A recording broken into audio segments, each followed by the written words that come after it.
rihabwe icyubahiro. Gloire à Dieu. Ndashaka imbere ko dutangura Avant de commencer, ndabibutse yuko turiko turasozera indwi yo gusenga no je kwisonzesha vous rappelle tumazemo que nous venons de terminer une semaine de jeûne et iyi prière. minsi yose irangiye. C'est une semaine de jeûne et prière. Bari ku kivuga kivuga ngo ubuzima bushasha muri mwemu. Nous avions un thème qui dit une vie nouvelle en esprit. Ubuzima bushasha muri mwemu. Une vie nouvelle en esprit. Ico cigwa twaragitanguye ku Imana uheze. Ce thème, nous l'avons commencé le dimanche dernier N'ubu tugira dushishikare. et nous allons continuer. Si kuvuga ko tugira tukirangize C'est pas que nous allons le terminer kuko n'ubuzima tugomba kubamwo. parce que c'est une vie que nous devons mener. Nivyo n'inyigisho C'est vrai, c'est un enseignement, ariko bifatanye n'ubuzima bwacu tugomba mais kubamwo il imisi est yose. attaché à notre vie que nous devons vivre. Rero ku Imana iheze niho perpétuellement. twatanguye intangamarara. Le dimanche dernier, nous avons commencé l'introduction. Duhera kure gose. Nous avons commencé par un peu loin. Tuvuga ku mugambi Imana yari ifise igihe yari mu muntu. Nous parlions du projet que Dieu avait quand il a créé l'homme. Umugambi Imana yari ifise Le projet que Dieu ntiyigeze ishaka avait. gutegeka umuntu kumwereka aho ahonyora n'icyo agiye gukora icyo ari cyo cyose. Dieu n'a jamais voulu imposer à la personne de mettre le pied là où il lui montrait. Imana yaremye umuntu Dieu, en créant l'homme, imuha ishusho il yayo lui a donné son image. imurema muri kamere Il lui a yayo créé dans sa nature kugira ngo uyo muntu pour que cette personne ashobore kumenya ingene agenda, puisse savoir comment marcher, ashobore kugenda afise uburenganzira, marche dans ses droits, afise ubwigenge.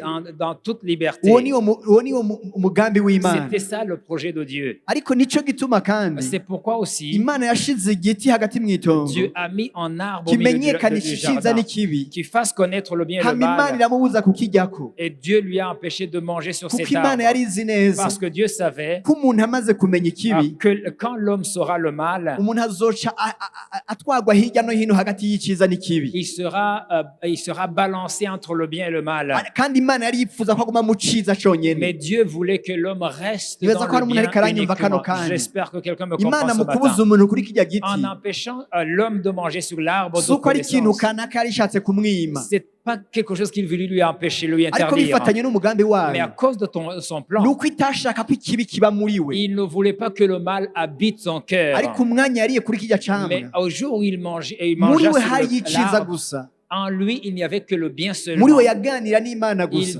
Il discutait avec Dieu uniquement. Ariko amaze kujya kuri ico Mais camwa quand il a mangé sur haciye l'arbre, haza ikindi irindi wijwi une rimwagiriza autre voix qui l'accusait est venue en lui. bisobanura ngo ntagishobora kuza imbere y'Imana Ce qui veut dire qu'il ne pouvait plus venir devant ko Dieu. ntahazoza imbere Parce que y'Imana même s'il vient devant hariho Dieu, ijwi il rizomwagiriza y a ikibi. une voix qui l'accuse du mal. Ico gituma Imana yaciye ihindura uburyo ikorana nawe C'est pourquoi Dieu a changé la manière d'opérer avec lui. ikishiraho ikimazi Il a mis en place le sacrifice. kubera wewe ikibi n'iciza kiba muri wewe. À cause du bien et du mal qui vit en toi, Imana ikizana ikimazi Dieu a amené le sacrifice. ikibaga umwagazi w'intama Il a égorgé un animal. naho batatubwira icyo ari cyo. On, Bavuga ko Imana yishe igikoko on nous dit que Dieu a égorgé un animal hanyuma ibambika impuzu, ibambika urushato rw'icyo gikoko et il les a revêtus de la peau de cet kugira ngo animal. iminsi yose imbere y'uko baza Pour que chaque fois qu'ils viennent, hazobanze gusesekaho amaraso. qu'il y ait du sang qui soit versé. ata amaraso asesetse Sans effusion de sang, ntihashobora kubaho guharirwa il n'y a ibyaha. pas possibilité de pardon. Shengero ry'Imana Église de Dieu, ata amaraso asesetse sans effusion de sang, ntihashobora kubaho guharirwa il n'y a ibyaha.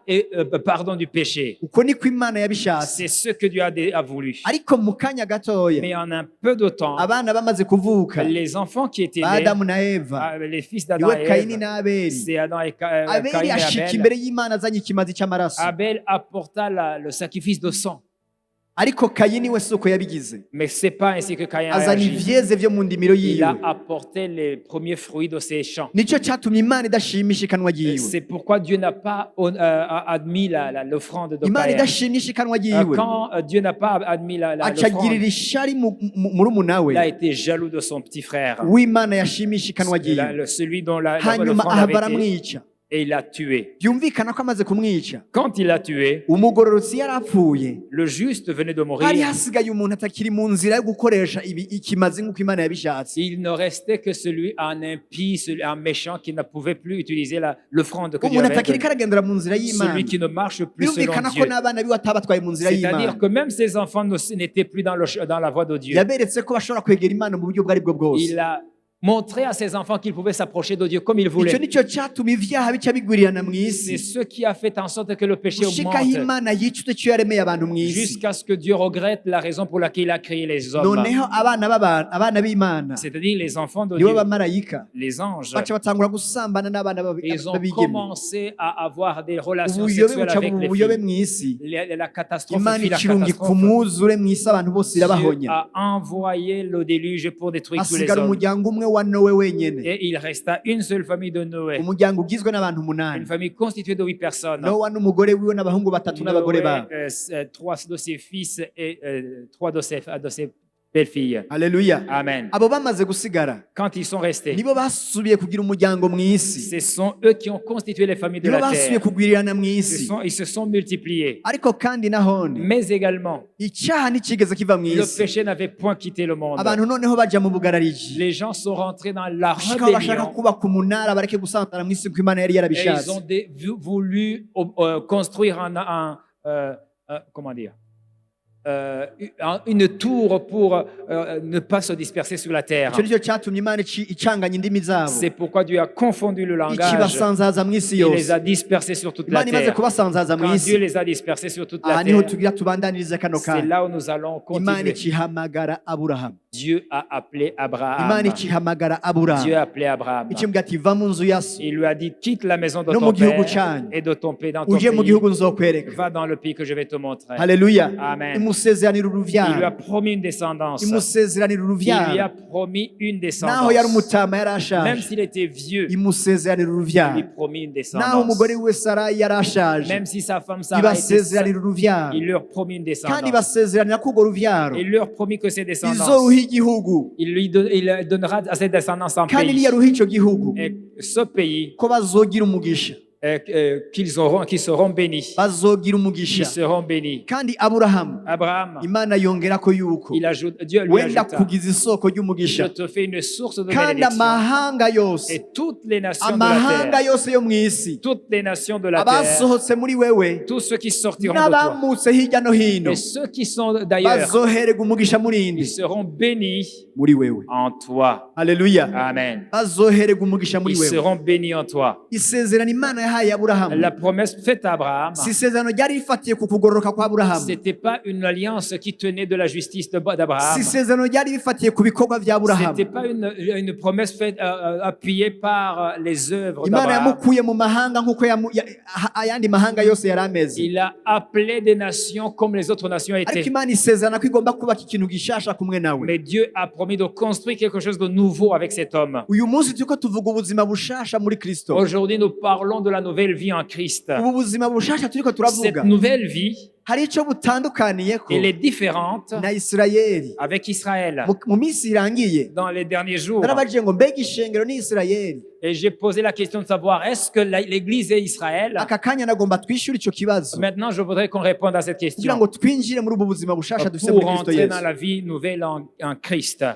isirayeli Israël, isirayeli Israël, iri zina isirayeli Israël, son nom qui s'appelle ni Israël, izina imana yahaye yakobo c'est le nom que Dieu a donné à Jacob. igihe yakobo yari karanigana n'umumarayika w'imana Quand Jacob a combattu avec l'ange de Dieu. yakobo izina ryiwe ni umubeshi La signification du mot Jacob veut dire amateur. yakobo Jacob, yatwaye umugisha wa mukuru we il a volé la bénédiction de son grand frère. hanyuma yakobo aja gukora kwa sebukwe Et après, Jacob est allé travailler pour Laban, son beau-frère, son akorera beau-père. umugore rakeri ya myaka indwi Il travaillait pour sa femme, Rachel, ariko pendant mu 7 ijoro ans. hageze ko bamuha umugore wiwe rakeri Mais la nuit où il devait recevoir sa femme, baca Rachel, bamuha umugore reya on lui donna une autre fille qui s'appelle Léa. niwe mukuru wa rakeri C'est la grande sœur à Rachel. bukeye mu gatondo Le matin, asanga umugore yashaka umugore yakoreye imyaka indwi siyo bamuhaye il se retrouva avec la femme pour laquelle il n'avait pas travaillé. En fait, il a découvert que Rachel n'était pas dans son lit. maze amaze kubwira inarume Et quand il a parlé à son aramubwira ati oncle, urazi ko nakoze imyaka il indwi lui a dit, tu sais, j'ai travaillé pour 7 kandi uwo ans. nagomye nashaka yari rakeri Celle que je recherchais, c'était mugabo Rachel. raba siwe mwampaye Voilà, tu ne m'as pas donné kandi uwo bari la bamuhaye reya Et Léa, yari umugore afise ijisho riraba nabi. Elle avait des yeux délicats. Nico gituma C'est pourquoi aramubwira sebukwe son beau-père lui dit, ari wasanzwe ari inarume, il était même son oncle aramubwira ati mu migenzo maternel. yacu Dans nos coutumes, muri umukobwa muto ntashobora kurongorwa mukuru akiri mu nzu, il est impossible que la petite sœur soit mariée avant la grande ariko sœur. ntaco bitwaye. Mais cela ne fait rien. Nukora iyindi myaka Elle indwi, travaille encore 7 ans. inyuma y'indwi imwe tuja tuguha uwundi urakeri wakoreye. Une semaine après, tu auras Rachel. Mu ndwi imwe tuja tuguha umugore wagira kabiri, Dans une semaine, on va te la donner. ariko uzoca umukorera yindi myaka indwi. Mais tu vas servir pendant 7 ans. Aremeranya nawe akora iyindi myaka ndwi, Il a accepté, il a travaillé pendant 7 ans. agirira umugisha muri ico gihugu. Il a été béni dans ce pays. Hanyuma ahavaagaruka iyo yavuye, Après, il est revenu à niho Canaan. yahavuye avyara imiryango cumi C'est n'ibiri, là où il a enfanté 12 familles. abana 12 bavuye kuri Leya, Les 12 familles sont nées de Léa, abavyara kuri Rakeri, et bien sûr Rachel, abavyara no ku nshoreke ya Leya no ku nshoreke ya Rakeri. également sur les servantes de Rachel et sur les servantes Iyo niyo de miryango Léa. 12 Ce y'Isirayeli. sont les 12 tribus d'Israël. Umuhamagaro w'Aburahamu, L'appel d'Abraham, umuhamagaro w'Aburahamu l'appel d'Abraham, kwari uko Imana izomuha uruvyaro, c'était pour que Dieu lui donne une urwo descendance ruvyaro ikazokiruha igihugu. et que ses descendants aient une terre. Iyo miryango Les 12 12 tribus, nibwo ruvyaro, c'est la descendance, nibo Isirayeli, c'est eux Israël. kuko n'abana ba Yakobo yiswe Isirayeli. Parce que ce sont les fils de Jacob qui a porté le nom d'Israël. Muri iyo miryango 12, Parmi les 12 tribus, muri iyo miryango parmi les 12 12 tribus, harimo umuryango il umwe, y a une seule famille. ni umuryango wa Yuda. C'est la seule famille de Juda. Umuryango umwe muri iyo miryango 12 Parmi les 12 tribus, il y a la tribu niwo de Juda. muryango wa Yuda. C'est la tribu de Juda. Igihe Yakobo yariko arahezagira abana biwe 12, Quand Jacob bénissait ses 12 enfants, arabwira Yuda il parla à Juda. yuko mu muryango Il wiwe, lui dit que dans sa famille, mu muryango wiwe dans sa famille, hatazigera habura n'umunsi umwe qu'il n'y aura jamais, qui ne manquera jamais, uzokwicara ku ngoma, celui qui s'assiera sur le trône. uzokwicara ku ngoma Celui qui s'assiera sur le trône. azokwama akomoka muri uyu muryango wa Yuda. Il lui a dit que chaque fois, il y aura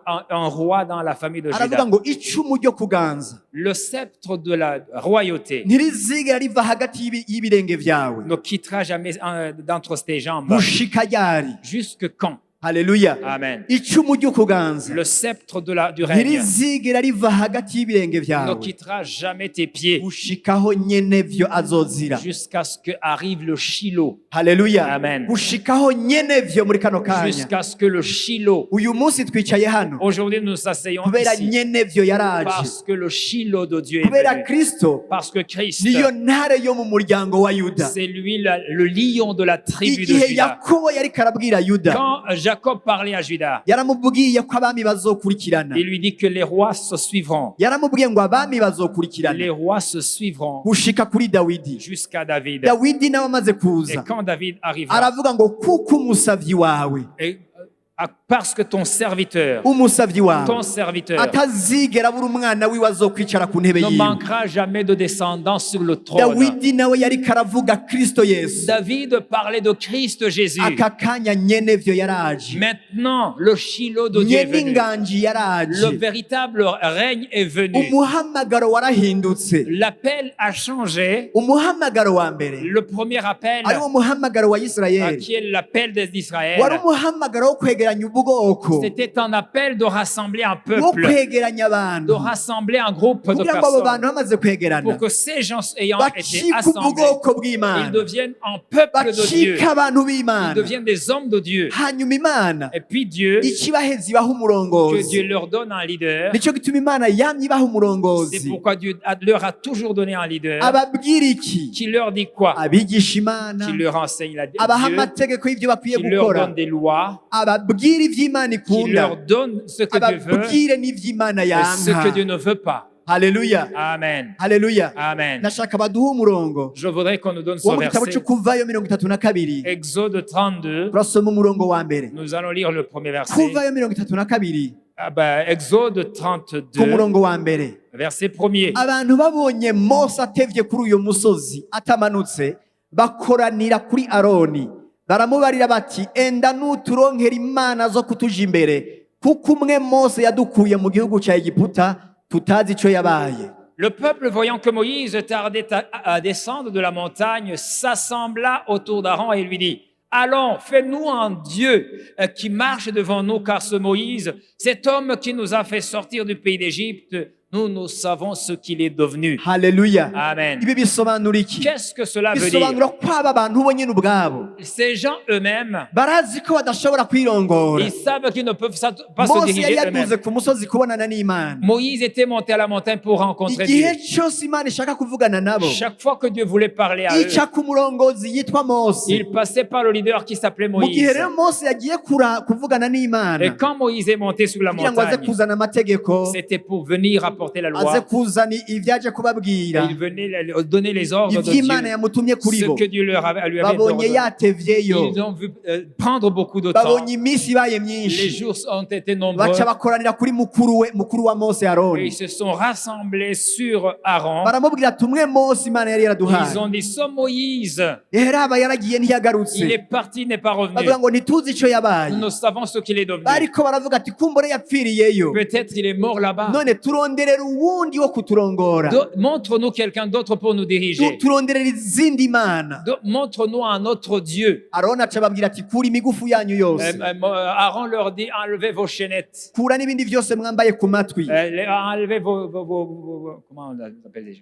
Vos boucles d'oreilles. muzane ndabakorera ikimana. Apporte-moi toutes ces choses Aca abakorera et je ikimana. vais vous faire un Dieu. Bavuga ngo amaze kubakorera ico kimana, Quand il eut construit, quand il a abantu bâti son Dieu, bava hasi bararya barongera baravyina imbere yacu baracigina, les gens se sont levés, ils ont mangé, ils ont commencé à batangura louer kuvuga ngo iyi niyo mana yadukuye muri Egiputa. et dire, ce Dieu-ci nous a pris d'Égypte. Ndasubiramwo muri kano Je kanya, répète, bavuga ngo iyi niyo mana imbere ya ca kinyana devant c'inzahabu, le veau d'or, ils baravuga ngo iyi déclarèrent, niyo mana yadukuye muri Egiputa. celui-ci c'est le Dieu qui nous a pris d'Égypte. Birasobanura ngo abo bantu Ce qui veut dire que hari ces ikintu hommes, bari babuze, il manquait quelque bari chose. bakeneye ikintu babonesha Ils amaso. voulaient quelque chose qu'ils voulaient voir avec leurs yeux. Haleluya. Amen. Bari bakeneye ikintu babonesha Ils amaso voulaient imbere quelque yabo, chose qu'ils voulaient voir avec leurs yeux. kandi Imana mu Et kubarongora Dieu en les dirigeant, yabarongora mu bimenyetso bifadika. il les dirigeait par des signes visibles. Haleluya. Amen. Haleluya. Amen. Haleluya. Amen. Haleluya. Amen. Amen. Haleluya. Amen. Kristo Christ, hein, icyamuzanye ce qu'il a amené, yaje kuhindura ibihe. il est venu changer les Icyo gituma circonstances. twavuze ngo kuva kuri Aburahamu, À partir d'Abraham, Aburahamu yarabona Kristo, Abraham voyait Christ. yarabona Kristo akiri kure, Il voyait Christ de loin. kuko Yesu yaravuze ngo Parce que Jésus a dit, ngo Aburahamu bwiwe yarambonye, il a dit, Abraham a vu mon jour. Aburahamu yarabonye umunsi wanje Abraham a vu mon jour et aranezerwa. il s'est Hari réjoui. umuntu yibuka ngene twabonye ko Aburahamu yabonye Kristo, Rappelez-vous du jour où nous avons vu comment Abraham a vu le Seigneur. yaranezerewe. Il s'est réjoui. Rero Kristo igihe yaza, Quand Christ est venu, hari umugabo yitwa il Nikodemu, y avait un homme qui s'appelait Nicodème. yari wo mu idini y'Abayuda, C'était un pharisien. kandi yari umufarisayo. C'était un pharisien de la religion Abafarisayo des Juifs. bari abantu bazi ibyagezwe, Les pharisiens connaissaient la loi. bari bazi ibyanditswe. C'était des gens qui connaissaient la loi. Aca abaza Yesu, Et il demanda à Jésus, aramubaza ati ndabona ko uri umuntu w'Imana, je vois que tu es un nta muntu yoshobora enfant. gukora nk'ibyo ukora Personne ne peut faire ce que tu fais atava ku Mana.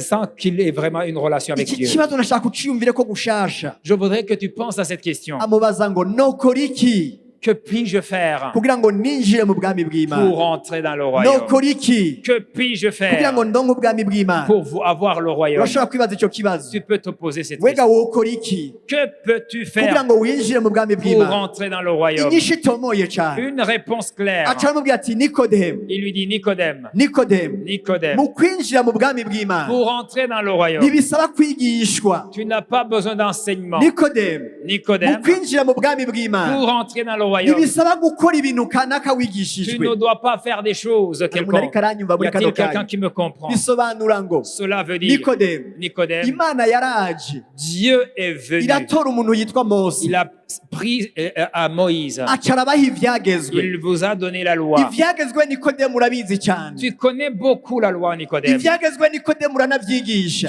Tu l'enseignes même. kandi ibyagezwe Nikodemu Et par ailleurs, no Nicodème, kubikora urabikora, tu fais, tu exerces, ariko mu kwinjira mu bwami tu bw'Imana exécutes la loi même. si ukumenya Mais ibyagezwe. pour entrer dans le royaume, tu n'as Kwinjira pas mu besoin bwami de la loi. bw'Imana pour entrer dans le si royaume. ugukora Ce ibyagezwe n'est pas faire la loi. kwinjira mu bwami bw'imana Rentrer dans le royaume. ivyo vyose mwize bya Tout mose ce que vous avez appris de Moïse, urya muhamagara imana yatanze tout ce que l'appel est kugira ngo abantu faisait, bakoranire pour hamwe que les gens se rassemblent, hanyuma bigishwe iby'imana pour ishaka qu'ils connaissent la volonté de hanyuma Dieu bagerageze kubikora et pour essayer de les suivre. ntibishobora kubazana mu Ça bwami ne bw'imana peut pas vous faire rentrer dans ariko le royaume. acababwira ngo Mais il leur dit, ariko kugira winjire mu bwami mais pour bw'imana rentrer dans le royaume, ngiki kintu kimwe cyonyine cyo gukora voici la seule et unique ni chose que tu dois faire. ukuvuka Tu as besoin de naître. Haleluya. Amen, amen. ni Tu ukuvuka as besoin de naître. imana ntikeneye kuguhamagara Dieu n'a pas besoin de t'appeler kugira ngo izi kwigishe pour t'enseigner. ariko kugira ngo winjire mu bwami Mais bw'imana pour rentrer dans le ni royaume, imana ikubyara c'est Dieu qui rero t'engendre. nikodemu Nicodème, ibyagezwe warabyize tu as appris la loi. kandi warabyigishije Tu as enseigné la loi. ibyagezwe warabyize La loi, kandi warabimenye tu l'as su et tu l'as ibyagezwe exécuté. urabikurikiza Tu exécutes la ariko loi. nibyo kwinjiza mu bwami bw'imana Mais cette loi ne peut pas te faire shira rentrer dans le hasi royaume. ibyagezwe Mais à terre la ntushire loi. hasi ibyagezwe Mais à terre la loi. uca ubwira imana Dis à Dieu, uti mbyara muri kano kanya fais-moi naître de nouveau. kuko niwambyara Parce que si tu me fais naître, haleluya si tu nzoba m'engendres, mfise uburenganzira j'aurai le droit bwo kwitwa umwana wawe d'être ton fils. kuko warambyaye Parce que tu m'engendres. nzovuga nkawe Je parlerai comme toi. kuko warambyaye Parce que tu m'engendrais. nzokora nkawe J'agirai comme kuko toi. warambyaye Parce que tu m'engendrais. haleluya Amen. Amen. haleluya Amen. umuhamagaro w'ishengero L'appel de l'Église, hein, ndiko ndasozeraga je termine par, je Alléluia. suis en train de terminer. umuhamagaro w'ishengero L'appel de l'Église, hein, icyo bita ekleziya ce qu'on appelle ecclésia. haleluya Amen. eglise L'Église, hein, ni ijambo ekleziya c'est le mot ecclésia mu kigiriki en grec. ekleziya Ecclésia kivuga ngo veut dire gukurwa ahantu être pris de quelque part ugashigwa ahandi pour être mis quelque part ailleurs. haleluya Amen. eglise L'Église, ekleziya l'ecclésia, ni igihe kristo c'est quand Christ aza akavyara abantu vient engendrer les kugira ngo gens abakure mu isi pour les prendre du monde. haleluya Amen. ishengero si iryo mu isi L'Église n'est hari pas umuntu yemeranya terrestre. nanje Y a-t-il quelqu'un d'accord kugira ngo avec moi? abakure ahantu Pour les prendre de quelque part, abashire ku ruhande pour les mettre à part. Ah. Amen. haleluya Amen. ariko mweho Mais vous, muri ubwoko vous êtes une bwatoranijwe nation muri sainte. ubwoko bushizwe ku Vous êtes une ruhande nation sainte. hariho amahanga Il y a menshi d'autres nations. ariko Mais mwebwe vous, mukuranije kw'abami n'abaherezi vous êtes une n'ihanga race ryibera élue. ukwaryo Une race élue. n'ihanga ritiharura mu yandi Un peuple qui ne se compte pas parmi les autres. icyagiye kononekara mu Ce ishengero qui a fait le mal dans ni l'église. uko abavutse ubwa Ceux kabiri qui sont nés de nouveau. bibagije ko bakiri nk'abandi bose Ils ont pensé qu'ils étaient comme les ariko autres. ntibakiri nk'abandi Mais vous n'êtes pas comme les kuko autres. bari abanyamahanga Vous étiez étrangers, ariko voyageurs. kristo yaje Mais Christ est kugira ngo venu abavyare pour vous bace engendrer, bacika ubwami pour devenir un royaume. bavuze ubwami Quand on parle du royaume, bufatanye n'umwami le royaume, chaque royaume mukoranirije est hamwe attaché kuba à un roi. abami n'abaherezi Vous êtes des rois et des sacrificateurs. icete ca mbere ca petero igice ca kabiri ku murongo 1 w'icenda na Jean, cumi 1 Pierre 2, verset 9 et 10. haleluya bavuze ubwami Quand on parle du royaume, bakubwiye ngo uri umwami quand on te dit que tu es un roi, mbega hari umuntu azi umwami y a-t-il quelqu'un qui connaît un ahantu roi? hose ashitse Chaque fois qu'un roi arrive, niho ubwami buri le royaume est là. ahantu hose aba Partout où il vit. niho hitwa ku kirimba On parle de palais royal.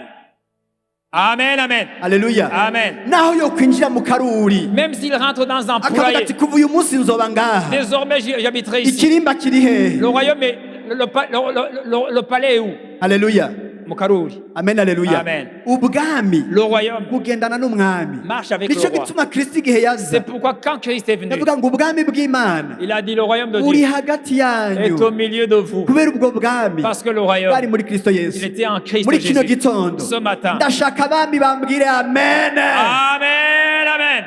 Amen. Lélé. ndashaka amen y'abami Amen. Les bosés, lélé. ubuzima bushasha muri kristo yesu La vie en Christ Jésus, kristo ntiyavyaye abashumba il n'a pas engendré des kristo serviteurs. ntiyavyaye abaja Dieu n'a pas engendré des kristo esclaves. yavyaye abami Il a engendré des rois et des kristo sacrificateurs. n'umwami Christ est Seigneur. abwira Il nikodemu dit à Nicodème, kugira winjire mu bwami pour bw'imana entrer dans le royaume de Dieu, nukuvyagwa tu n'imana as besoin d'être Uvyawe engendré par n'Imana. Dieu. Quand tu nais de Dieu, uri umwana w'imana tu es un enfant de Dieu. ubwami Le bw'Imana royaume de Dieu ntibukironderwa mu ne kirere. se cherche pas dans l'air. ubwami Le bw'Imana royaume buri de muri Dieu, wewe il est en toi. kubera wavyawe Parce que tu as n'Imana. été engendré abo nibo par Dieu. batavyawe n'umubiri, Ce sont ceux qui ne abo sont nibo pas nés de la batavyawe chair, n'amaraso, ni par du ntibavyawe sang, n'ukwifuza ni par la k'umugabo, volonté de l'homme. ariko bavyawe Mais n'iki? ils sont nés de qui? N'Imana. De Dieu. Alléluia. Amen, amen. ariko mweho Vous, au contraire, muri ubwoko vous bwatoranijwe, êtes une race élue, mukoranije kuba abami un n'abaherezi, sacerdoce royal, muri hanga ryera, une nation sainte, abantu bashiriweho kuba un inyegu. peuple acquis. hari umuntu yitwa inyegu Y hano a-t-il hantu? quelqu'un d'acquis ici? abantu bashiriweho kuba iki? Des gens kuba inyegu. qui sont acquis, haleluya. Amen. ihanga ryera, un peuple acquis, une nation sainte, kugira ngo mukwize ishimwe ry'iyabahamagaye, afin que vous annonciez les vertus de celui ikabakura mu bwiza, qui vous a appelé des ténèbres ikabashitsa mu muco à son admirable lumière, wayo à son utangaje. à son admirable Haleluya. si umuco lumière. usanzwe, C'est pas une lumière normale. si umuco usanzwe, Ce n'est pas Ni une lumière hanga ryera. normale. Vous êtes une race ibintu élue. ndiko ndavuga aka kanya, Ce que je suis en train de isi dire, y'imwemu irabizi, le monde spirituel le si sait. vyizomenya ejo, C'est pas quelque chose qui si sera demain. vyizomenya. C'est pas quelque chose qui dukoraniye sera hano demain. muri kino gitondo, Nous nous réunissons ici ce matin. isi y'imwemu yose iriko iravuga, Le monde spirituel le hajya dit. ahantu hakoraniye ihanga Il y a ryera, un peuple qui s'est hajya ahantu réuni. hakoraniye abami, Il y a des rois qui se hajya sont ahantu hari réunis. abaherezi, Il y a des hajya ahantu hari inyegu sacrificateurs. y'Imana, Il y a un peuple acquis. abantu bari mu muco Des utangaje. gens qui sont dans une lumière extraordinaire. ivyo nibwo buzima bwacu, C'est ça notre vie. ubuzima bushasha muri La mwemu. vie en Christ. igihe kristo ari ku musaraba Quand Christ était à la yavuze croix, ngo vyose birarangiye. tout est accompli, c'est ce qu'il a dit. Haleluya. Amen. vyose birarangiye, Tout est fini. nta kintu na kimwe ugikora Il wewe, ne reste absolument rien usigaye à kuvuga faire. Il ne utamina. te reste qu'à dire urashobora kuvuga Alléluia. Tu amena. peux dire Alléluia. Haleluya. Amen. Avuze ngo vyose Il a dit, birarangiye, tout est accompli. sinzi ico uriko urakora Je wewe, ne sais pas ce que tu fais. sinzi ico uriko Je ne urakora, sais pas ce que tu ariko fais. je ndazi ko vyose vyarangiye, Mais tout est kuko ni yesu fini. yabivuze. C'est lui qui l'a dit. Ico gituma yicaye, C'est pourquoi il est yicaye assis, iburyo bw'Imana assis à data. la droite du ntiyari Père. gushobora kwicara ataraheza, Il ne pouvait ntiyari pas gushobora s'asseoir. kwicara Il ataraheza, ne pouvait pas oser ariko s'asseoir. data niwe Mais yamubwiye, c'est le Père qui lui a dit, icara ngaha iburyo bwanje, assis-toi à ma droite. iyicariye ngaha, Assis-toi à kubera ma droite. igikorwa cyaheze, Parce que ton œuvre byose est accomplie. byarangiye. Tout est fini. Amen, amen. Haleluya. Tout est fini. icara ngaha iburyo bwanje. Assis-toi à ma droite. uyu munsi umuntu avyumvise, Celui qui l'entend. uyu munsi umuntu Celui avyumvise qui entend ces choses. ashobora guhaguruka hano Il hantu peut se lever agaca agenda akabwira ibintu et byose, dire à tout ce qui l'entoure. byaraheze, C'est byaraheze, byaraheze, fini. byaraheze. C'est fini. Kristo yabikoze, Il a tout accompli. Yarabirangije. Il a tout accompli. yarabirangije. Il a Amen. tout isi accompli. y'imwemu ikomera akaruru Le icyarimwe, monde spirituel le sait. abamarayika bavuga Les uko, anges déclarent la même abamarayika chose. nta kindi bavuga, Les anges ne disent que ça. bavuga ngo abarya batoranijwe, Ils sont élus. n'abarya C'est un bahezagiwe, peuple choisi. n'ahajya bacunguwe, Ce sont des gens sauvés. bacunguwe n'amaraso, Sauvés par le sang. ntibaguzwe n'igiciro Et ils ne gihera, sont pas achetés par. si feza si C'est pas zahabu, l'or et l'argent. amaraso y'umwagazi C'est le sang du Fils w'intama de Dieu. utagira agasembwa, L'agneau sans tache. amaraso y'Imana nzima. Le sang du Fils de Dieu. Yele bossa la la la. Mazakataya. Yelelele, Amen, amen. lelelele. Oh, oh, oh. Hey, hey. Rayabosa yabosha. Lelelele. Antina. Ozileba sakayama. Amina. Byose Hey, byararangiye, c'est là. Tout a Byose été accompli. byararangiye. Tout a été accompli. byose byararangiye, Tout. byose byararangiye, Tout a été accompli. byose byararangiye. Tout a été accompli. ushaka gufata ikibanza Tu cyawe peux gato, t'asseoir. Yeah. bozaya bushala. C'est que zélé. Haleluya. Amen. inyuma y'iryo jambo, Après cette parole, inyuma y'iryo jambo après cette parole, nta yandi majambo yo kuvuga, il n'y a plus rien à dire. ni amina, C'est Amen. ni haleluya. Amen. Haleluya. Amen. uri Imana igira ubuntu, Tu es un Dieu de ni grâce. wabikoze mu kibanza cyanjye, C'est toi qui l'as ni fait à ma wabikoze mu place. gishingo Tu cyanjye, l'as fait à ma place. kandi byose warabihejeje. Et tu as tout accompli. Amen, haleluya. Amen. Haleluya. Amen. Hosaya. Shalakata. C'est Hosaya. Harangiye iki? Qu'est-ce qui s'est accompli? Harangiye iki muri kano kanya? Qu'est-ce qui s'est accompli? Harangiye iki bagenzi b'Imana? Qu'est-ce qui s'est accompli? Harangiye iki? Qu'est-ce qui s'est accompli? Oh, Kazaya, harangiye iki? Qu'est-ce qui s'est accompli? Era bicabaye. Et voici ce qui s'est fait. Yafashe umuntu yari muri kamere y'ivyaha. Il a pris la personne qui était dans sa nature Uyu de péché. muhamagaro mushasha wa ekleziya. Voici cet appel de Yafashe umuntu l'Église. yari muri kamere Il a y'ivyaha. pris quelqu'un qui était dans Aca le péché. aramuvyara. Il l'a engendré. Aca amuzana muri kamere Il l'a y'Imana. amené dans la nature divine. Aca amuzana muri kamere Il l'a y'Imana. amené dans la nature Uyu divine. munsi umuntu agendagenda Celui qui marche. afise kamere y'iki? Il a la nature de qui? Y'Imana. De Dieu. Haleluya. Amen. Kazaya. Yafashe umuntu ahumanye. Il a vu quelqu'un de maudit. Aca amugira Il uwuhumanura. a mis quelqu'un de béni. Si umuntu ahumanutse gusa. C'est pas quelqu'un de Ni béni n'umuntu seulement. ahumanura. C'est quelqu'un qui, Kaze comment dire, boshala. il est la source de bénédiction. Amen, amen. Amen. Yes. Amen. Celui qui était impur, non seulement il est devenu pur, No, yachituwe Yesu. mais il est devenu celui qui purifie. Kandi yeza abantu. Alléluia. Amen. Karaboda zaya kushala. Yebo zala. Linda zokotaya. Kiko. Uyu munsi, Aujourd'hui, ubu bwoko bwari bukeneye umurongozi. ce peuple avait besoin d'un leader. Bari bakeneye Mose Il abarongore. avait besoin de Moïse pour les diriger. Bari bakeneye abantu babaje Il imbere. avait besoin de quelqu'un qui Agenda soit kubwira ngo devant. muri iri sezerano turimo, Dans la nouvelle alliance, muri ubu buzima turimo, dans cette vie que nta nous menons, murongozi tu ugikeneye. n'as plus besoin de leader. Oya nta murongozi Tu n'as ugikeneye. plus besoin de leader. Yaguhaye iki? Qu'est-ce qu'il t'a donné? Yaguhaye mwemu Il t'a wayo. donné son esprit. Allez-beau. Yaguhaye mwemu Il t'a wayo. donné son esprit Kugira ngo akurongore. pour te diriger. Ku jambo ry'Imana rivuga La ngo parole de Dieu nous dit, abarongorwa na mwemu ceux qui sont w'Imana conduits par l'esprit abo de Dieu nibo bana b'Imana. sont fils de Dieu. Abarongorwa na mwemu Ceux qui sont conduits par abo l'esprit, nibo bana b'Imana. ils sont fils de Dieu. Nugikurikira umuntu, Tu ne suis plus un homme. nugikurikira Tu ne abantu, suis pas les bwira hommes. mugenzi wawe uti sigikurikira umuntu. Tu ne suis pas des hommes. Ubuzima bwawe ntibugifatanye n'umuntu. Ma vie n'est plus attachée à un homme. N'ubuzima C'est bushasha. une nouvelle vie. Ufise kamere Tu as la y'Imana. nature de Dieu. Nugikurikira Tu ne abantu, suis pas les hommes. nukurikira pastori Tu wewe. ne suis pas un pasteur. Haleluya. Amen. Nukurikira Tu apotre. ne suis pas un apôtre. Ukurikira mwemu Tu suis yera. le Saint-Esprit. Ukurikira Kristo. Tu suis Christ. Amen, amen. Amen, amen. Iryo ni ryo sezerano C'est rishya. ça notre nouvelle Abandi alliance. bakurikira Mose Les autres suivaient Moïse. kandi ataje bavuga ati dukorere ikimana. Quand Moïse est traîné, on disait, fais-nous un Dieu. Ariko uyu munsi Mais maintenant, mwemu w'Imana muri wewe. le Saint-Esprit Mwemu en w'Imana, toi. mwemu Le w'Imana, mwemu Saint-Esprit, w'Imana, le mwemu w'Imana. Saint-Esprit, Haleluya. le Saint-Esprit. Uwo mfise ni ufise. Celui que j'ai, c'est le même Ufise qu'un. mwemu umwe. Nous avons un seul esprit. None tunone abapastori bakibereye iki? Alors, pourquoi les pasteurs alors? Mbega intumwa zibereye iki Pourquoi les n'abavugisha? apôtres? Pourquoi Alléluia. les pasteurs et les suites? Babita ngo iki? On les appelle comment? N'abakozi b'ijambo. Ce sont des serviteurs Tuhari de kugira la ngo parole. tugukorere. Nous sommes là pour te Si servir. n'umurongozi. Je ne suis pas un leader. Pasteur si umurongozi. Le pasteur n'est pas un leader. N'umukozi Il wawe. est ton serviteur. Aka kanya sindiko Maintenant, ndakurongora. je ne suis pas en train de te Ndiko diriger. ndagukorera. Je suis en train de te Ndiko servir. mvuga ibyabaye. Je suis en train de dire ce qui s'est passé. Sibyo nagukoreye wewe. C'est parce que j'ai fabriqué pour Ndiko toi. ndagukorera. Je suis en train de te servir. Amen, amen. Twacitse abakozi Nous sommes b'ijambo. devenus des serviteurs de la Uwo parole. Kristo Christ, yaratwizigiye il nous a fait confiance kugira ngo tubakorere. pour vous servir. Amen, alléluia. Amen. Haleluya. Amen. Niko ndarangiza. Je viens bientôt terminer. Aho ngomba kurangiriza. Là où je vais terminer, Aha niho hahambaye cyane. c'est très important. Ijambo ry'Imana kiravuga.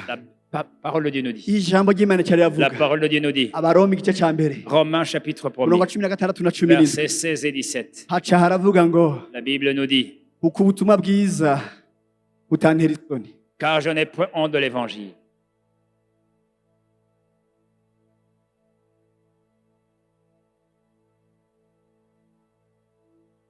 Ubushobozi bw'Imana buzanira uwizera wese agakiza. C'est Uhereye une, ku muyuda ukageza ku mugiriki. c'est une puissance de Dieu, car je n'ai point honte de l'évangile. C'est une puissance de Dieu pour le salut de quiconque croit, du juif premièrement, puis du grec. 17. 17. Kuko muri bwo ariho ukugororoka kuva ku Mana guhishurwa kugaheshwa n'ukwizera kukagwiza ukwizera nk'uko vyanditswe ngo umugororotsi azobeshwaho n'ukwizera. Amen. Parce qu'en lui est révélée la justice de Dieu par la foi, et pour la foi, selon qu'il est écrit, le juste vivra par la foi. Alléluia. Amen. Alléluia. Amen. umugororotsi azobeshwaho n'iki? Le juste vivra par. Umugororotsi ninde? Qui est le juste? Uri umugororotsi kubera iki? Tu es juste pourquoi? Kubera ukwizera. Par la foi. Umuntu wese yizera Kristo, Quiconque croit en umuntu Christ, wese yizera ca gikorwa Kristo yakoze, quiconque croit à l'œuvre du yaciye Seigneur, acika iki? il est devenu quoi? Umugororotsi. Juste. None ko Kristo yicaye mu ijuru, Puisque Christ est assis à la droite du Père. none ko uyu mugororotsi abeshwaho Le n'iki? juste vivra par la foi. N'ukwizera. Par la foi. None ukwizera ni iki? La foi, c'est quoi? Ukwizera ni iki? La foi, c'est quoi? N'akaruhuko. C'est le repos. Haleluya. Amen. Ukwizera La foi, n'akaruhuko. c'est le repos. Mbwira mugenzi wawe ukwizera Tu n'akaruhuko. peux dire à ton voisin, la foi, c'est le repos. Umugororotsi azobeshwaho n'akaruhuko. Le juste vivra dans le repos. Akaruhuko ni iki? Le repos, c'est quoi? Ni isabato. C'est le sabbat. C'est le Shabbat. Le Shabbat. Akaruhuko ni iki? Le Shabbat, c'est Ni quoi? isabato. Le repos, c'est le None Shabbat. isabato nyakuri ni iki? Le véritable Shabbat, Ni c'est quoi? Kristo. C'est Christ. Umugororotsi azobeshwaho nande? Le juste vivra Na par, Kristo. par Christ. Haleluya. Amen, amen. Umugororotsi azobeshwaho na Kristo. Le juste vivra par Umugororotsi Christ. azobeshwaho na ca gikorwa cyarangira. Le juste vivra par l'œuvre Umugororotsi azobaho accomplie. kubera ijambo rimwe ryavuzwe. Par la parole qui a été dite. Byose birarangiye. Tout est accompli. None twongere kwiki? Qu'est-ce que nous pouvons rajouter? Kumugororotsi azobeshwaho n'iki? Puisque le juste vivra N'ukwizera par la foi, n'akaruhuko par le repos, niyo sabato par le Shabbat, niwe Kristo Yesu par Christ le Seigneur. birarangiye. C'est fini. Amen, amen. Amen. Haleluya. Amen. Niwe nyanduruko yo kwizera C'est kwacu. lui l'auteur de notre foi. Hanga amaso Kristo. Fixe les regards sur le Seigneur. Haleluya. Amen. Amen, amen. Amen. Igikorwa cacu uyu munsi, Notre œuvre aujourd'hui. igikorwa cacu, Notre œuvre d'aujourd'hui, ngira mvuga utuntu dutatu, je vais dire trois choses. muce muva hasi dusenga Imana. Et vous allez vous lever pour que nous puissions prier. Haleluya. Amen. Ngira mvuga ibintu bitatu, Je vais dire trois choses. bari kuvuga byinshi ariko mwe mu Imana arabikubwira. Mais on aurait pu dire beaucoup de choses, mais le Saint-Esprit Kristo va amaze t'enseigner. kuzuka mu Quand bapfuye, Christ est ressuscité des morts maze agashika mu ijuru. et qu'il est monté au ciel. Haleluya. Amen. Yaraje, yaragarutse, Il est revenu. aca abwira abigishwa Il biwe. a dit à ses disciples. Haleluya. Amen. Avuga ngo nimugire amahoro. Il leur a dit que la paix soit avec vous. Ndababwiye muri kano kanya nimugire amahoro.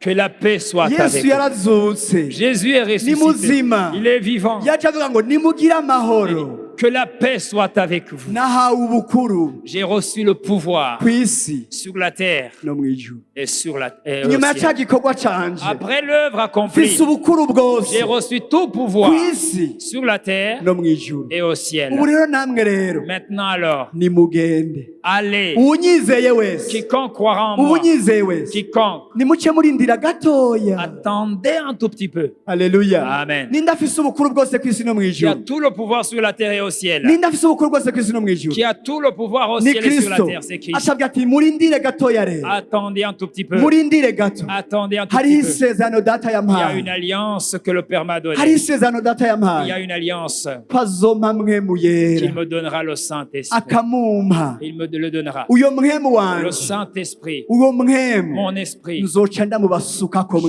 le mwese. déverserai sur Hariho vous. isezerano ko nzosuka mwemu ku bari mu mubiri bose. Je déverserai le Saint-Esprit sur toute chair. Haleluya. Amen. Mwemu w'Imana amaze kuza, Quand le Saint-Esprit est venu, Petero aca avuga ngo Pierre dit, noneho muriboneye vous avez finalement vu kumwe Kristo mwabamba, que le Christ que vous Imana avez yamuzuye mu bapfuye, pendu et ressuscité hanyuma des amaze morts. kuzuka Et quand il est ressuscité, imwicarika iburyo il bwayo. a fait asseoir à sa None droite. raba uyu Et munsi maintenant, ashikije rya il sezerano, vient d'accomplir sa niryo promesse. mwemu C'est yera, le nivyo Saint-Esprit. vyibe muriko murabona. C'est ce que vous êtes en train de voir de Mwemu vos w'Imana yeux. yaraje Le ku Saint-Esprit est muntu wese venu amwizera. sur chaque personne qui Muraco croit en mwemu lui. w'Imana aje gukora, Savez-vous ce que fait le Saint-Esprit? ndetse ko yemeranya natwe Non seulement il est d'accord avec nous, ko turi abana que nous b'Imana, sommes enfants de Dieu, ndetse ko yemeranya natwe ko turi pas abana seulement b'Imana. il est d'accord avec nous que nous sommes enfants de Dieu. N'ikimenyetso kigaragara C'est le signe évident. ku isi yose y'imwemu, Sur tout le monde, sur tout le iratumenya ko monde turi spirituel. aba Kristo, Le monde spirituel nous kuko reconnaît comme dufise ya Christ mwemu Dieu. ya Kristo. Parce que nous avons l'esprit de Christ. Ntishobora kudutandukanya na Kristo. Le monde ne peut pas nous distinguer du monde de Christ.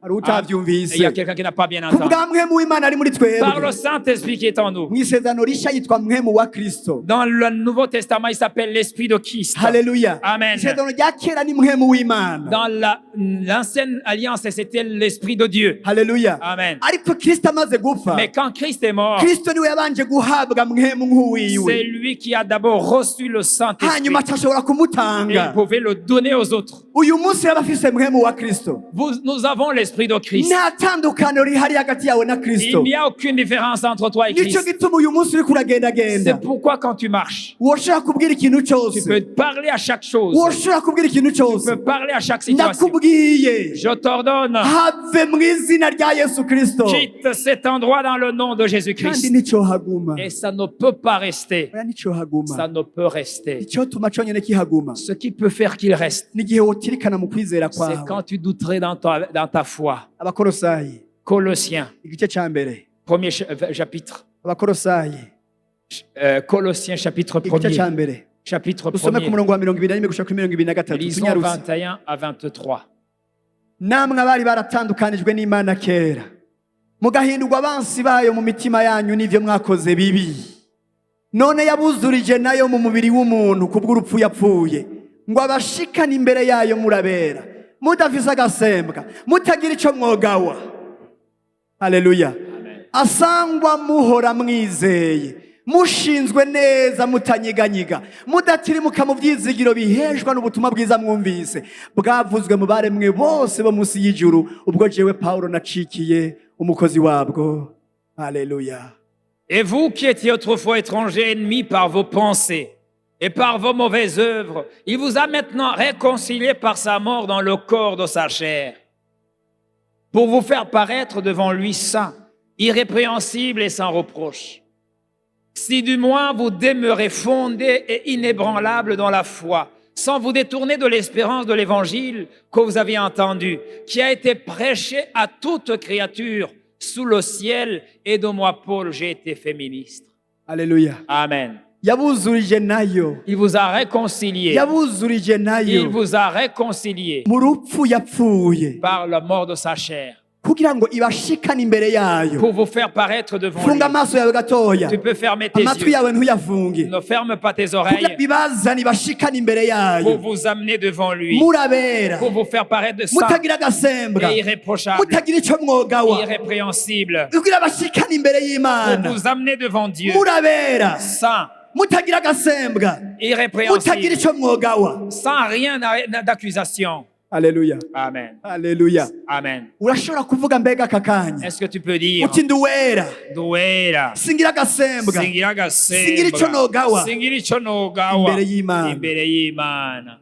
Je suis saint, Amen. je suis saint, Je suis saint, irrépréhensible irrépréhensible et irréprochable et irréprochable devant Dieu, devant. dans le nom de Jésus-Christ. Amen, amen. Amen. Haleluya. Amen. hari abo twari kumwe ngaha kuwa gatanu ku mugoroba, Et à ceux qui étaient là le vendredi ariko dernier, turavuga ibyo gusenga, on parlait de la prière. icyo ngira nce nsozererako. C'est là où je vais terminer. nagomba nakubwira igihe cyose uzoja imbere y'Imana, Chaque fois que tu vas devant Dieu, ugiye mu izina ry'umwami wacu Yesu Kristo, dans le nom de notre Seigneur ntuzusubire Jésus, gusuzugura amaraso yiwe, ne dédaigne plus le sang du amaraso Seigneur. yakogeje Le sang qui t'a kugira ngo purifié ucike uwera, pour que tu sois saint. ucike utagira agasembwa, Quelqu'un d'irrépréhensible. utagira icyo yogawa, Celui qui est kubera totalement wambaye saint. ukugororoka kw'Imana, Parce que tu es revenu de la justice kubera de Dieu. wacitse ukugororoka Parce kw'Imana, que tu es devenu la justice ntushobora de Dieu. gushika imbere y'Imana Tu ne peux pas venir ngo devant Imana lui. igire icyo yokugaya. Et Dieu t'accusait de quoi que ce soit. Amen, amen. amaraso ya Kristo Le sang de Jésus ntazoshobora gushira imbaraga. aura toujours sa puissance. Haleluya. Amen. amaraso yakogeje, Le sang qui t'a yakugize purifié, uwera, qui t'a fait saint, utagira qui agasembwa, t'a sanctifié, utagira icyo wogawa, celui qui n'a ushitse imbere y'Imana, Quand tu apparais devant Dieu, ntacyo yokubonako, il n'y a rien qu'on peut t'accuser. kuko ni woza isabuni ya savonoro, Parce que tu n'as pas, c'est pas lavé du wogeshejwe savon. amaraso ya Yesu Kristo. Tu es lavé du sang du ndakubwira Seigneur Jésus. kogejwe amaraso ya Yesu Tu es Kristo, lavé du sang de Jésus. hagarara imbere yayo, Tiens-toi devant lui uvuga uti ndi ukugororoka kw'Imana, et déclare que tu es la justice. ndi uwera imbere yayo, Je suis saint devant lui. singira agasembwa, Je n'ai rien. singira icyo nogawa, Il n'y a irrépréhensible kubera amaraso ya Yesu par Kristo. le sang de Jésus-Christ. Amen, Haleluya. amen. Amen, amen. Amen. haleluya Amen. niko impwemu yacu ivuga ibihe byose C'est comme ça que notre esprit parle chaque fois. nimba muhagaze mu kwizera 23 asangwa muhora mwizeye ibyo bihejeje kuvugwa Si vous demeurez fondé et inébranlable dans la foi, ivyo bizokugirira ikimazi asanga uhora wizeye ko ayo maraso yakugiriye ivyo ça va être utile si tu crois vraiment, si tu es fondé et inébranlable dans cette asanga uhora foi. ushinzwe neza mu vyiyumviro vyawe muri ivyo bintu Si tu es vraiment fondé dans tes pensées, udatirimuka na gatoya mu vyizigiro biheshwa n'ubutumwa bwiza mwumvise sans vous détourner de l'espérance de l'évangile que vous avez entendu. ubwo butumwa bwiza bwavuze iki Quel est ce message de l'évangile? bwavuze ko jewe na vyawe Ce message dit que je suis mwugwa muri engendré. kamere y'ivyaha J'ai été tiré de la nature pécheresse pour être amené dans ubwo la butumwa nature bwiza divine. bwavuze iki Qu'est-ce que dit ce bwavuze message? ko nari impumanye J'étais maudit, ariko mu kuvyagwa mais par la naissance, naciye mpumanurwa je suis devenu saint. nca ngira umuntu ahumanura nanje Je suis devenu quelqu'un qui sanctifie. umuntu nkoze kuwugwaye ntaca nyanduza Quand je touche quelqu'un de malade, je ne tombe pas ahubwo malade, nca ndamukiza mais je le guéris. uko niko C'est ça kwizera ma foi. haleluya Amen, amen. ariko igihe wotirimuka mu Mais kwizera si tu, si tu quittes cet ko endroit, haje ikiza mu isi nanje puisqu'il y a nzokwandura la pandémie, je serai malade. watirimutse mu Tu kwizera dois glisser par ko rapport à wowe la ufise foi. amasezerano Puisque tu as la promesse, ko we wakuwe mu isi tu as été kanaka tiré dans le monde kugira quelconque ushigwe ku pour ruhande être mis à kuri part. nyegu Tu es kurinzwe acquis, tu ko es witwararizwa protégé, tu es protégé. Amen, amen. icyanyuma Dernière chose. haleluya Amen. icyanyuma Dernière chose. igihe bashika muri kanani Quand ils arrivèrent à Canaan, igihe bashika muri kanani quand ils arrivèrent à Canaan, basanze inzitiro z'amabuye hari umuntu abizi ils ont trouvé des clôtures basanze de barubatse pierre. inzitiro z'amabuye Ils ont découvert que l'endroit était fortifié. zikomeye cyane L'endroit était fortifié. haleluya Amen. basanze barubatse inzitiro z'amabuye Ils avaient construit des clôtures. umurongozi wabo yitwa nde Leur leader, c'était yitwa yosuwa Josué. yosuwa imana ikiramubwira Josué, Dieu lui dit, ndashaka unyumve je neza veux que tu m'entendes. ni iki cyonyine mperejeko Je vais terminer par là. yosuwa imana Dieu ikiramubwira dit à Josué, bwira aba bantu dis à ces gens ko bazozunguruka inshuro ndwi qu'ils tournent autour de cette fortification pendant bazozunguruka inshuro 7 ndwi fois, inshuro imwe imwe ku munsi un tour par jour. umunsi ugira indwi Le 7e jour, bazoca bazunguruka umunsi wa mbere bazozunguruka rimwe le premier jour, ils vont faire le tour une seule fois. umunsi wa kabiri bazunguruke rimwe Le 2e jour, ils vont faire un tour. gushika ku munsi wa gatandatu bazozunguruka rimwe Jusqu'au rimwe 6e jour, ils vont faire un tour. ariko ku munsi ugira indwi Mais le 7e jour, bazoca bazunguruka inshuro ils indwi vont faire le tour pendant 7 fois. bageze ku nshuro y'indwi Au 7e tour, abafise imyironge ceux qui ont des flûtes, abafise niki inzamba ceux qui ont les bazoca trompettes, bazomanza qu'ils fassent des cris. hanyuma abandi bari inyuma bavuza akaruru Et ceux qui seront derrière vont crier bamaze kugira ivyo quand ils feront ces choses. za nzitiro zikomeye z'i yeriko Les forteresses de Jéricho, kubera akaruru à cause de la zose foi, zica zihomvomvokera hasi tombèrent à terre. zose zihomvomokera hasi Tombèrent tous à terre. mbega ubwo n'ubusazi Est-ce que c'est de la folie? womenga n'ubusazi Ça semble être de la uko folie. niko vyagenze C'est ainsi que ça s'est ibanga passé. ngira ndakubwire muri ubu buzima Le secret que je vais te dire, nimba ukiri kuranigana n'ibintu mu buryo busanzwe si tu es en train de combattre avec des bakubwiye ko choses, ubukene mu kubugwanya hariho ukuntu kanaka babigenza on t'a dit que pour lutter contre la pauvreté, tu dois faire quelque chose. ingwara mu kuzitsinda hariho ukuntu kanaka babigenza Pour lutter contre la maladie, tu fais quelque chose. ibibazo byose muhura hadutse ikibazo mu rugo hariho uburyo AB plus nisinzi hariho ukuntu babigenza Par rapport au problème du foyer, il y a une stratégie à faire. uracari imbere y'umusaraba wa Kristo hari inyuma kure Tu es très loin derrière la croix du Seigneur Jésus-Christ. haleluya Amen. kubera yosuwa yabarongora Parce que Josué qui les dirigeait uyu munsi si n'est wakikurongora plus le leader du uyu jour. munsi wowe urongorwa nande Aujourd'hui, tu es dirigé na par, mpemu yera par le Saint-Esprit. ikibazo cyose kiri hano hantu ushengero Tout ry'Imana problème, Église de Dieu, baza mpemu yera demande au Saint-Esprit. baza mpemu yera Demande au Saint-Esprit. azokurangira inzira Il te montrera la voie itari yo kwiyumvigwa qui n'est pas de son monde de pensée. azokubwira inzira Il te montrera une voie inyuranye n'ibintu by'ubwenge qui est différente de la voie de la kandi ibyo sagesse. nyene mwe muirazoguhishurira Et ce que le Saint-Esprit va te révéler, nivyo bizokora ça va agir. mwe mu'Imana tuba dufise ikibazo kimwe n'uyu Modeste On aura un problème avec le pasteur. ikibazo kimwe Un seul problème. ikibazo mpishurira inzira ifata uku Et il lui dira une voie.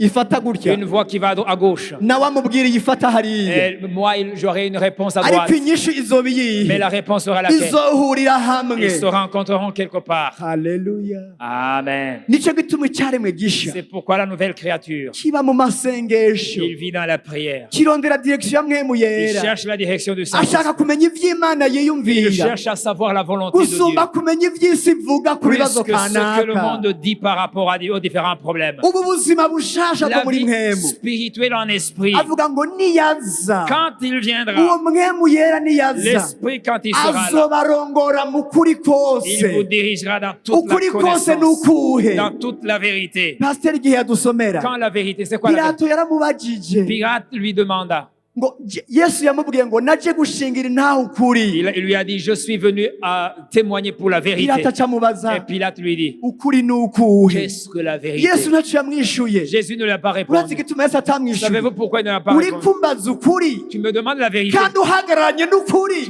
Tu te tiens avec la we uri vérité. kurabaza Tu ukuri demandes la vérité. kandi ukuri guhagaze imbere La yawe vérité est devant toi. none ushaka kukumenya gute Qu'est-ce que tu veux uwo savoir? mwemu yera niyaza Le Saint-Esprit, quand il sera là, azobarongorera ku kuri kose il vous dirigera dans toute la vérité. azobarongorera kuri Il kristo vous dirigera vers kubera Christ. muri kristo Parce qu'en Christ, niho byose byarangiriye tout a été accompli là-bas. niwatahura kristo Quand tu comprends Christ bifatanye n'icyo kibazo cyawe par rapport à ton problème, kizoba giheze il sera fini. nta kibazo kigitorerwa inyishu Il n'y a plus de solution d'autre. yesu byose yabitoreye inyishu Christ a trouvé la solution. ukeneye kwikonekita kuri Tu mwemu as besoin yera de te connecter au kugira ngo Saint-Esprit akubwire kristo pour qu'il te parle de Christ akwereke ingene yabikoze et qu'il te montre comment il a niwatahura tout ingene accompli. yabikoze Quand tu comprends cela, ikibazo kizoba le giheze problème aura trouvé solution. Amen, amen. haleluya Amen, amen amen amen. birababaje C'est dommage. kuba tukivuga icyaha mu ishengero Quand on parle du péché dans l'église, kuba tukivuga indwara quand on parle de maladie dans kuba l'église, tukivuga ibibazo quand on parle des problèmes, ishengero ry'imana église de Dieu, birababaje c'est vraiment dommage. birababaje C'est dommage. birababaje cyane C'est dommage. mbega umuntu w'umutunzi Quelqu'un de riche, umuntu w'umugwizatunga quelqu'un de riche, nimunyigishe apprenez-moi, ndabasabye munyigishe apprenez-moi, umuntu w'umugwizatunga quelqu'un de très riche, yatunze qui est vraiment extrêmement yakwije riche, ubutunzi mu isi yose qui a répandu mbega sa yicaranye richesse. n'abana biwe Quand il s'assoit avec ses enfants, ababwira ubukene est-ce qu'il leur parle de richesse? nyigisha muzaba mukoze Apprenez-moi s'il vous umuntu plaît. yakwije ubutunzi Quelqu'un d'extrêmement riche, yicaranye n'abana biwe quand il s'assoit avec ses enfants, ababwira ubukene il leur parle de la pauvreté. nyigisha muzaba mukoze Apprenez-moi s'il vous plaît. ababwira iki Qu'est-ce qu'il leur enseigne? ababwira Il ubutunzi leur parle de richesse. ababwira inzira Il leur z'ubutunzi parle des voies de la, de ingene la richesse. boshishikara mu nzira Comment z'ubutunzi marcher dans la voie de la none richesse. kristo yesu Christ, ko yatsinze icyaha puisqu'il a vaincu le péché, icyiyumviro cy'icyaha kitakiri muri we il n'y a point de pensée ni du gute wowe péché. ukiyumvira icyaha Pourquoi est-ce que tu penses toujours uko au péché? wiyumvira ku cyaha Pourquoi penses-tu au niko péché? uzoba mu byaha Autant tu penses au péché, tu vas vivre dans le umuntu wa péché. mbere La première personne yatanguye gukora ikibi qui a commencé à faire le mal kubera yariye ku cyamwa cy'ikibi n'icyiza parce qu'il a mangé sous l'arbre de la connaissance du mal ikibi et du mal. gitanguye kuja muri we Quand le mal rentre, cyaciye kimuganza ça a régné sur lui. ishengero rya kristo L'église de Dieu, ntugomba kwiyumvira tu icyaha n'as pas besoin de kuko amaraso yiwe parce que son sang yakugize uwera a fait de toi utagira agasembwa un sang utagira irréprochable, icyo yogawa irrépréhensible. ibyiyumviro byawe Tes byose pensées, toutes ni tes pensées, ukwiyumvira tu ukugororoka dois penser à la ni justice, ukwiyumvira ukwera à la sainteté, ukutagira agasembwa irrépréhensible, ugutungana la justice, ibyamwa bya mwemu les fruits de l'esprit. ibisigaye Le reste, ntukabimenye ne connais même pas ces choses. Amen, amen. Amen. Alléluia. Amen. ntukabimenye Ne connais pas ces choses. Tu ne dois pas les connaître. Alléluia. Amen. Alléluia. Amen. akarori natanze ku Imana uheze L'exemple que j'ai donné le dimanche dernier, ndazi ko benshi je ne batakumvise sais pas si... ariko ndabaza nti ninde atwara imodokari qui conduit une voiture avec yibwira ati yo uyu munsi ndagonga hariho ambuteyaje hari ntavyo wiyumvira. qui se dit quand il conduit sa voiture, je vais avoir un accident. Il y nindavyuka aura mu un gatondo embouteillage. yiyumvira ngo hari ahantu hari circulation nini ndaza ntavyo Tu ne wiyumvira. penses pas à ces choses. Nico gituma utaha utagonze. C'est pourquoi tu rentres sans conduire. Umunsi ivyo vyokuzura muri wewe. Si tu es rempli de ces Umunsi choses, wogenda wibwira ngo umunsi sintaha. quand tu te dis aujourd'hui je ne vais pas rentrer, Iwotaha. tu ne vas pas rentrer. Oh. Tu vas avoir un accident. Haleluya. Amen. Kubera ico kintu cyakuganje. Parce que cette chose a régné sur Aho toi. gufata kuri frein ohonyora kuri accélérateur. Niko Au bimeze. lieu de prendre ton Hari frein, umuntu tu twemeranya muri kano accélères. Est-ce que kanya. nous sommes d'accord? Haleluya. Amen. Iyumvira ubuzima. Imagine, pensez à la vie. Ushaka umuntu afise ikibazo c'ingwara. Quelqu'un qui est malade. Ntidukeneye kuvuga Nous ingwara. n'avons pas besoin de parler de la maladie. Haleluya. Amen. Dukeneye kuvuga ubuzima. Nous avons besoin de parler de Ubwira la vie. ivyumviro vy'ubuzima. Parle la vie. Nawe niyibwira ubuzima. Parle la vie. Jewe mfise ubuzima. J'ai la vie de Dieu. Reka sifise ibimenyetso none. J'ai des Hariho symptômes. ibimenyetso. Y a-t-il des Ivyo symptômes? naco bitwaye. Ça ne fait rien. Ariko ivyo bimenyetso C'est ces symptômes ntibihindura ukuri kw'ijambo ne ry'Imana. changent pas la vérité de la Ntibihindura icyo Imana parole. Ils yavuze. ne changent pas ce que Dieu a dit. Kristo yagize iki? Christ a fait quoi? Il a yarabirangije. tout accompli. mpagazaho Je me tiens là. bandanirizaho Je continue là. shishikara ivyo Je continue sur ce point. bwira abana ibyiza Parle aux enfants du bwira abana bien. ubuzima bwa Kristo Yesu. Parle aux enfants de la vie Reka de Dieu. kubabwira ibitari Ne ivyo leur parle pas des kuko choses. kubabwira ibitari ivyo Au lieu de leur parler de ces batuma choses, kubikora. tu leur pousses à les faire. muri à le abantu faire. mwahezagiwe cyane Vous êtes bénis. dufise ubuzima Nous bw'Imana avons la vie de Dieu. kandi duhamagaye kugaragaza ubuzima Et nous sommes bw'Imana. appelés à la manifester. turashobora kuva hasi tukavuga haleluya. Nous pouvons nous lever pour déclarer Alléluia. Alléluia. Amen, amen. Yelelebo. igikorwa c'abana L'œuvre des rois. genda kurongore mu isengesho. Je vais te diriger dans une Igikorwa prière. c'abana. L'œuvre des rois, ni ugufata uburere. c'est de prendre les territoires. Kristo azogaruka Christ reviendra. azoguhera ibitsi biki. Il te donnera les couronnes. Pourquoi? uburere wafashe Pour les territoires conquis. nta n'umwe ambwira amen. Amen. ashaka kuzoguha ibitsibo Il te donnera la kubera couronne uburere wafashe. pour les territoires conquis. akarere k'amagara meza warakaganjemwo. Le territoire de la bonne santé a été conquis. haleluya. A conquis. mu kwera wagendeye mu kuganza ako karere. Tu as marché dans la sainteté. imana ihabwa Gloire à icyubahiro. Dieu. haleluya. Amen. tangura gusenga. Commence à ndi prier. umuntu afata uburere. Je prends les territoires. ndi umuntu afata uburere. Je saisis, je Ndi umuntu conquis les territoires. yahezagiwe. Je suis béni. ndi umuntu yagukiwe. Je suis à ndushirizaho l'eau. kunesha. Je suis plus que uri vainqueur. muri jewe Celui qui est en moi, arakomeye cyane il est plus puissant gusumba uri mu que isi. celui qui est dans le monde. naratsindanishirijwe Je suis narejejwe